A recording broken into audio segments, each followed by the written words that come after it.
नमस्कार फ्रेंड्स आपण मानक आम स्टडी ओडिशा यूट्यूब चैनल रे स्वागत। फ्रेंड्स देखंतु ऑफिस ऑफ द डिस्ट्रिक्ट जज भद्रक डिस्ट्रिक्ट तरफ वैकेंसी रोचे किंतु आपण माने एई पोस्ट को समस्ते अप्लाई करि परिबे माने ऑल ओडिशा रो कैंडिडेट अप्लाई करि परिबे। एई नोटिस टे देखि पारतबे 28 जुलाई 2024 तारिख दिन रिलीज हेतिला। एथिपाई एलिजिबिलिटी क्राइटेरिया कौन रही क्यों मैंने अप्लाई करें एमतीक समस्त इनफॉरमेशन वीडियो माध्यम आलोचना करवा तेणुक वीडियो को शेष पर्यटन देखो जहाँफल संपूर्ण डिटेल्स जानीपारे। ता पूर्व मुझे कही रखा चाहिए आपड़ जब प्रथम थर पर आम चैनल को विजिट कर सब्सक्राइब करें पाखे आसता नोटिफिकेशन बेल टी ऑल सिलेक्ट कर रखु जहाँफल जब भी आगू ये जॉब टेट वीडियो अपलोड करेंगे आपण मैंने नोटिफिकेशन सब पाइपर। एतिरे देखंतु केउ पोस्ट पय वैकेंसी रही जाने रखु जूनियर क्लर्क कम कॉपिस्ट होगला स्टेनोग्राफर ग्रेड 3 एवं जूनियर टाइपिस्ट एवं सैलरीड अमीन पय पोस्ट वैकेंसी रोचे। एतिरे देखंतु डिटेल्स रही ग्रुप सी एवं ग्रुप डी पोस्ट गुड़ाक वैकेंसी रोचे। एटा कॉन्ट्रैक्चुअल अपॉइंटमेंट मध्य रहिबो एतिरे मेंशन रही।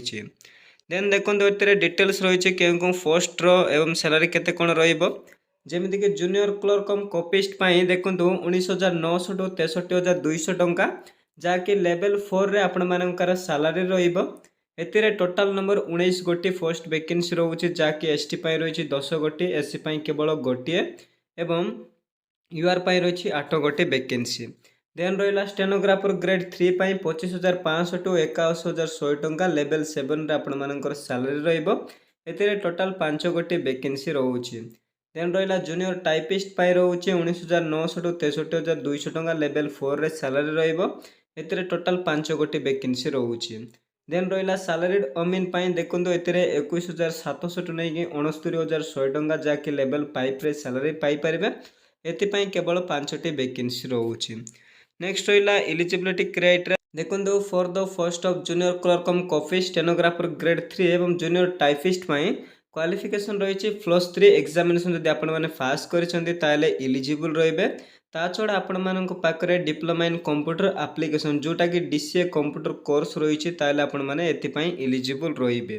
एज लिमिट रही 18 ରୁ 42 वर्ष भितर थिले इलिजिबल रे। एज कैलकुलेट हम 28 अगस्त 2024 सुधा 18 वर्ष एइथिबा दरकार ताइले आपण माने एथिरे इलिजिबल रे।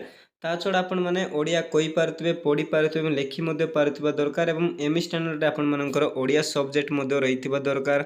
आ मध्ये बहुत सारा क्राइटेरिया एथिरे डिटेल्स रहिछि जेमिति कि फर्स्ट जूनियर टाइपिस्ट पय आपण मानकर टाइप राइटिंग स्पीड मध्ये रहिथिबा दरकार एथिरे पूरापूरी डिटेल्स मेंशन रहिछि एवं स्टेनोग्राफर पय मध्ये आपण मानकर राइटिंग स्पीड एवं शॉर्ट एंड स्पीड रहिथिबा दरकार ताइले एथिरे इलिजिबल रहिबे। नेक्स्ट रहा for the post of salaried अमीन एपाई आपण मैंने केवल 10th क्लास पास करते सहित रेवेन्यू इन्स्पेक्टर ट्रेनिंग करते आपण मैंने इलिजिबल सहित प्रोसेस इन कंप्यूटर नॉलेज रही दरकार एतिर। नेक्स्ट रहा एप्लिकेशन फीस कौन से एप्लिकेशन फीस ना आपण मैंने संपूर्ण मागणारे अप्लाई करेंगे। नेक्स्ट रहा list of document to be submit by the candidate आपण मानक केउ सब डॉक्यूमेंट सबमिट करेंगे ता डिटेल्स एतिर मेंशन रही। प्रथमे तो देखो फॉर्म ए एंड एनेक्सर 1 आपण मानक आवश्यकता रही आपण मानक गोटे फॉर्म रो आवश्यकता रही मुझे वीडियो लास्ट को जनई देबे। एतिर देखो प्रथम डॉक्यूमेंट रही आपण मानकर 10th सर्टिफिकेट एगला आपण मानकर ग्रेजुएशन सर्टिफिकेट। नेक्स्ट रही +2 +3 ग्रेजुएशन जहाँ रही देवे तापर आपण मानकर सर्टिफिकेट गुड़ाक लगे जहाँकि देखिपारे ए रही जोटा कि डीसीए इन कंप्यूटर एप्लिकेशन सर्टिफिकेटा लगे। तापर आपण मानकर देखो टाइप राइटिंग टेस्ट सर्टिफिकेट गुड़ाक स्टेनोग्राफी सर्टिफिकेट दे पारे। आउ बहुत सारा सर्टिफिकेट आवश्यकता रही जमीक सैलरीड अमीन रेवेन्यू इन्स्पेक्टर ट्रेनिंग आपण मैंने गोटे गोटे चेक करेंगे डिटेल्स भाव में एतिर मेंशन रही। नेक्स्ट रहा स्कीम ऑफ एग्जामिनेशन जब देखा देखो प्रथम मेंशन रही जूनियर क्लर्क कम कॉपिस्ट आपण मानकर देखो पार्ट 1 रे इंग्लिश रहिबो अरिथमेटिक जनरल नॉलेज एई सब रोचे। तापर पार्ट 2 रे कंप्यूटर साइंस टेस्ट प्रैक्टिकल एवं पार्ट 3 रे बाय बाबा बॉयज टेस्ट रोचे। एतिर मार्क गुड़ाक मेंशन रही डिटेल्स भाव में आपण मैंने देखि पारिबे।